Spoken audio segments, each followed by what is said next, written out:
don't care where you're going. I don't care what building you're in, whether you're in pretrial services, whether you're taking a drug test. It's unacceptable, and I'm revoking your bond, and he now goes with you. What's the name? Bledsoe. Evading arrest and terroristic threat. He was in custody because he had a pending felony in the 228. So he's bonded out on all.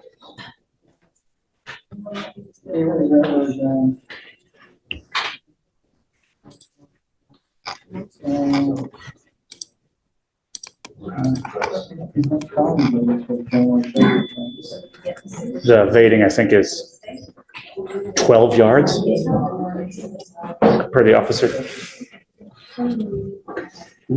So I see that on 10/17 of 24, he picks up a felony assault.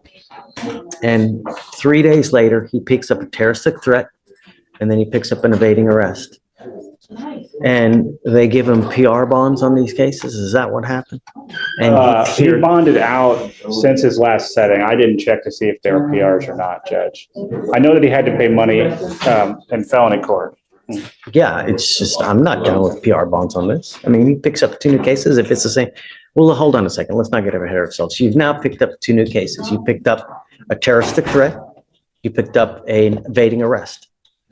I will say our cases are the new cases. So I wouldn't call them new. They're just cases.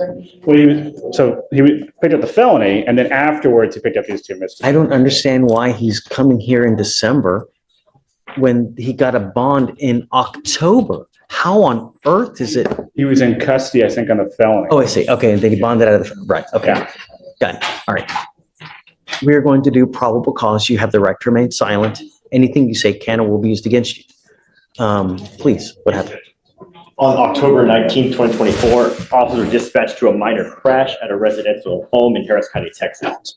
The call described a male at the location crashing his motor vehicle, then pulling a gun, and was trying to fight people at the location. When officers arrived at the location, they observed people at the location pointing at the defendant. Upon contact with the defendant, the officers introduced themselves as Houston police and told them to stop. The defendant then walked into his residence and came back out approximately 2 minutes later.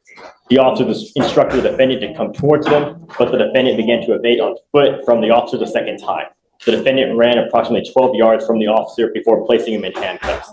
A person search on the defendant revealed he had a prior arrest and an active felony warrant. Upon contact with the complainant advised the defendant was driving up and down the street in his car and crashed. The complainant stated the defendant began to tell the complainant he was going to shoot him and kill him. The complainant advised the defendant then began to reach into his waistband and kept saying he was going to shoot him. The complainant feared for his life and felt threatened by the defendant's statement. I will say, gun was never found. No charges where the gun were ever filed. They charged him with terroristic threat. They would have charged him with ag assault if the police had believed that a firearm was used. Mr. Bledsoe, let me make something perfectly clear to you. I will do everything in my power to protect my public at all costs. And I don't care if I have to make your bond $2 million. I'm going to do everything in my power to protect my public at all costs. Do you understand? Yes, I don't care who you are. I don't care where you come from. I don't care what, nothing. I want my county safe. You will be signing an affidavit with me today, promising me that you're not going to have any weapons whatsoever. And if I find that you have a weapon, I can have a contempt hearing. You're looking at 180 days in jail every time if you're caught with a gun. Do you understand? I'm sending you now for a drug test. I want to know what, if anything, is going to be in your system as well. I'm ordering you not to use alcohol or illegal drugs, and I'm going to test you like crazy. Do you understand? yes, sir. What do you do for a living? I work for Leland Airmark Bakery. Okay, that's what you need to concentrate on. Working a lot so that your time is occupied. When you have too much time on your hands, you become self-destructive. Do you understand? Yes, sir. Do You're you right about have, thank you. Do you have a Texas driver license? that. It's a yes or it's a no. Then you're not allowed to drive. On this affidavit, you will also be promising me that you're not going to drive. Do you? Do you have a different state's driver's license? Say it again? He asked if you have a Texas driver's license. Do you have a driver's license from any other state? No, I'm from Houston. Okay, sorry. I'm just making sure he didn't have Louisiana or something. Not drive. I am also putting on this affidavit that you're not going to drive. Do you understand? Yes, sir. You're looking around, you're just, heed this warning, Mr. Bledsoe. Do you understand? Yes, sir. Yes, sir. I totally understand. I only have one off day. I just sleep all day.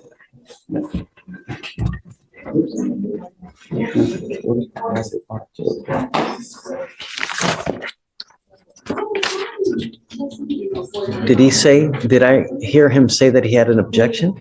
No, most definitely not. He was just No. asking me a question. Okay, No just objections. don't use. Stay out of trouble. You're in enough hot water as it is. You know, the thing is, Mr. Bledsoe, is that a lot of people make very, very poor choices when they're out there in life.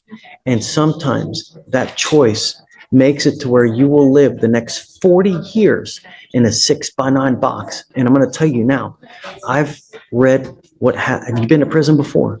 Nope. I've read, I want you to hear me. I've read stuff about what happens in prison, and it had me in tears. It was as bad as could possibly, if you think of your worst nightmare, it's worse in our Texas prisons. They don't give a rat's behind about you, and you will be passed around like a proverbial doll. It's awful. Believe me, it's not worth it. Don't have a gun. Yes, sir. All right? Thank you, Judge. All right. Judge, did you have the no contact and referring from as well? Yeah. Always, Judge. Let's qualify that. I don't know what we're doing, but yes, right. Come up. Come up. Mr. Bledsoe. So I spoke with pretrial judge and I spoke with the coordinator. Per pretrial, he's tested positive presumptively because they have to send it to a lab for confirmatory for alcohol and THC. I think they described his behavior as Threatening. well, I didn't get threatening, but I got threatening. Okay. And I'm going to tell you now, I'm not going to have you, and I'm not going to stand for your threatening anyone in this court at any time. That is, every part of this is an extension of us. I don't care where you're going. I don't care what building you're in, whether you're in pretrial services, whether you're taking a drug test. It's unacceptable, and I'm revoking your bond, and he now goes with you. if I can, Judge, I don't believe there has been actually any evidence presented to warrant a Hold bond on, Stephen. revocation. She told me yesterday that there had been multiple threats. So, all right, to circle back, there's a couple things. In speaking with pretrial, I have not received any information about threats. I've received information about cursing and rude behavior. Yes, Judge. There Don't was speak. no threat of harm or anything like that. It was just more so attitude. He was making people in our office a little bit uncomfortable just with his demeanor and the things that he was saying, but none of it, to my knowledge, has been anything, putting anyone in danger, threatening danger, anything of that sort. This is where I You want. have an open criminal case. You're to be humble and contrite. And when you're not, and when you're threatening, abusive, harassing, I'm going to take care of you and I will light you up like a damn Christmas tree. Do you understand? It is unacceptable, the behavior that you have displayed here with myself, with pretrial, with the people down over there. And if you don't straighten up and fly right, I'm going to be all over you. Do you understand? One false move again. This is not supposed to be a happy time for you. And I don't know what I need to do to get your attention. But next time, I will classify you as a danger, revoke your bond, and make it so high you will have teeth falling out. Do you understand? Take a seat. Thank you, Judge. Back to your point. You have a preference on the reset date, Judge? He's got- So tell me what he tested positive for. It was THC and alcohol, Judge. Okay. This is where I'll add that the court added bond conditions yesterday, so He had the magistrate. I understand. Okay. He did So- have these magistrate orders, in October that I did see that he was instructed over. It didn't have no alcohol, but it did come. October what? October. 14th, 15th. Give me the last name again. Bledsoe, BLED. Oh, no. He's still smoking weed then. I mean, if they told him not to use any kind of illegal drugs and he tested positive right now, give me the date, please. Come up, Mr. Bledsoe. You're not off the hook yet.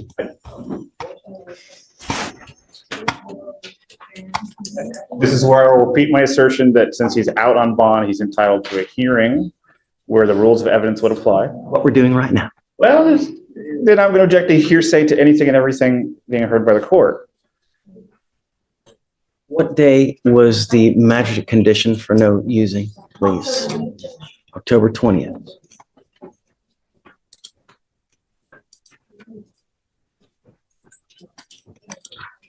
I also give my spiel about THC seltzers that I could buy at Specs that have no alcohol but have THC in them. You are not to use alcohol. You are not to use illegal drugs. I'm going to give you the benefit of the doubt, and I'm going to test you again in 2 weeks from today. If you test positive for THC again, and I don't care what it is, I don't care if it's a gummy, I don't care if it's a joint, I don't care if it's Delta 8, if it's Delta 9, if it's Delta 352, whatever it may be, you will stay with me. Do you understand? Yes, sir. Get whatever records you need. But if you test positive for THC again, Yes, you're sir. on notice now. You will stay with me. Yes, sir. Okay. Thank you, Judge. Have a seat back in there. Come on. But did you have a preference on the reset date, Judge? 2 weeks, whatever you want. Oh, I'm sorry, you're right. You said And 2 I'll weeks. test him back and we'll see. Do you But want, by then it'll be sufficient benefit that Yes, there's Judge. just no argument. do you want him 2 weeks from today testing on that date? Yeah. Okay, will do. Thank you, Judge. For sure, Nate. Mr. Patlan? Yes, sir. Sir, you're charged with driving while your license is suspended. You're facing up to 6 months in jail and or a $2,000 fine. We are going to do probable cause. You have the right to remain silent. Anything you say can or will be used against you. You have the right to have an attorney present. If you cannot afford one, one will be appointed to you, sir. On December 2nd, 2024, officers were dispatched to a minor accident on Sam Houston Parkway. Upon arrival, the officer met with both parties of the accident as well as a witness. The witness advised that there were minor disturbances on scene in which a knife was brandished by the defendant who was parked across the street from the accident. The officer identified the defendant and discovered he had a mandatory suspension on his driver's license for a second DWI. And the defendant advised that he had still been driving for work. He had personal business despite having personal knowledge of the suspension. The defendant stated he was driving from San Antonio and was only waiting for his coworker who was involved in the accident. Does he have an open DWI right now? Does not appear so, Your Honor. It appears that the last DWI he had was in 2019 out of Bexar County. Bear. Bear County, yes, Your Honor. Okay. Mr. Patlan, Yes, sir. I want you to understand one thing. I'm going to find that there's, so wait a second. Someone saw him driving or did the officer see him driving? Because I didn't, He admitted that he had been driving for work. And he admitted to having personal knowledge of suspension as well. did anyone see him driving?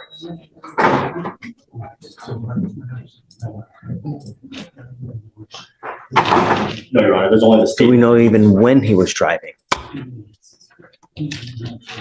There was an accident, so that's what dispatch involved, and then Okay, so, all right, okay, so, there was an accident, and then officers arrived, and then they made contact with the defendant. got it. So all this was in response to an accident that he was allegedly involved in. Yes, Got it. All right. So I am going to find probable cause, Mr. Patlan. Sure. And no, don't. You have the right to remain silent, exercise. I've got about a bunch of DAs here. Anything you say, they're going to use it against you. But let me make something abundantly clear to you. I'm going to have you sign with me today an affidavit. This is a promise that you're making to me that you're not going to drive. I don't care what is going on in your life. When we mean no driving, we mean no driving. I don't care if there's a burning building and you have to save 50 kids. Do not drive. If you do, I can have a contempt hearing facing up to 6 months in jail and a $500 fine every time you drive. Do you understand? I don't care what your excuse is. You cannot justify at all any reason. If you want to drive, go get a license, get liability insurance, and then we can talk. But until that point, I will even do this.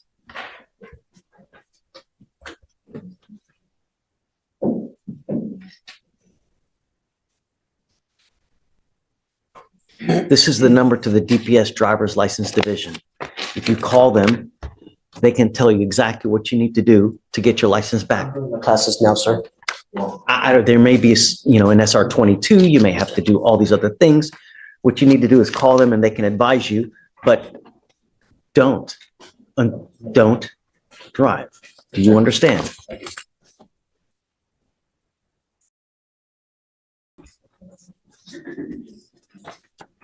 And Your Honor, I do have to make a correction. After reading the full DIMS, the defendant was parked across from the accident. It was his coworker that was involved in the accident.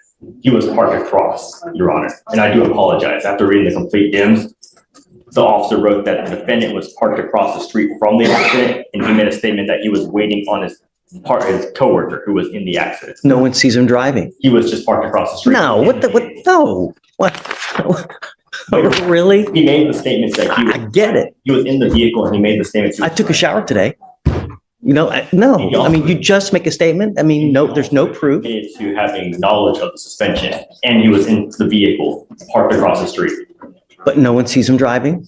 He did make a statement. No. All right, I'm going to find no probable cause. Sir, be careful. I will. We have enough. I understand. All we're asking you to do is follow the law. It's really not hard. Give them a call. They can tell you exactly what you need to do. And that's the way we do things, right? All right, sir. Just hang tight for me, okay? Sure. Thanks. Good morning, Mr. Davis. Good morning. Sir, you're charged with assault of a family member. You're facing up to a year in jail and or a $4,000 fine. We're going to do probable cause. You have the right to remain silent. Anything you say can or will be used against you. You have the right to have an attorney present. If you cannot afford one will be appointed to you, sir. The complaining witness and the defendant are married. Officers were dispatched to a residence in Harris County, Texas. They met with the complaining witness, who stated that she had called the defendant and noticed that he was intoxicated. The complaining witness then drove to the defendant's location to take his keys to make sure that he would not drive. The defendant Smart. Wonderful. The defendant refused to give her the keys. The keys ended up on the ground. The complaining witness went to pick the keys up, and the defendant started grabbing her, pushing her, and hugging her as they both fell onto the ground. Complaining witness said that she fell onto the ground and she felt pain and discomfort, and the defendant was on top of her. The officer noticed the defendant was much larger than the complaining witness, leading him to believe that the defendant falling on top of her would cause pain as well. So did he intentionally assault? Was it an accident? I don't, read it again. You said he fell on top of her. Isn't that what you said? Yes, Judge. He hugged her, and then they both fell to the ground. And then he had fallen on top of her when they fell to the ground. This is a specific intent crime. I don't think we have an offense report, Judge. Well, nevertheless, this is what we do now. This is the probable cause hearing. You got to have it now. This is a DVD case, Judge. I don't think that the complaining witness has been ripped yet. Doesn't matter. We got what we got here, and I don't see intent. In life, Mr. Davis, it's Davis, right? There are people who drink. They become very happy. They're great to hang out with. They crack jokes. They're just the life of the party. And then there are those people, when they drink, they become the devil incarnate. They get horns. They just become terrible. If this strikes a familiar chord, don't drink. It sounds like someone's trying to do something very loving, really. I'm going to find no probable cause now because I don't see intent, but just be careful. You know what I mean? Just, you got one life. Be happy and be nice. All right? Just take a seat for me, please.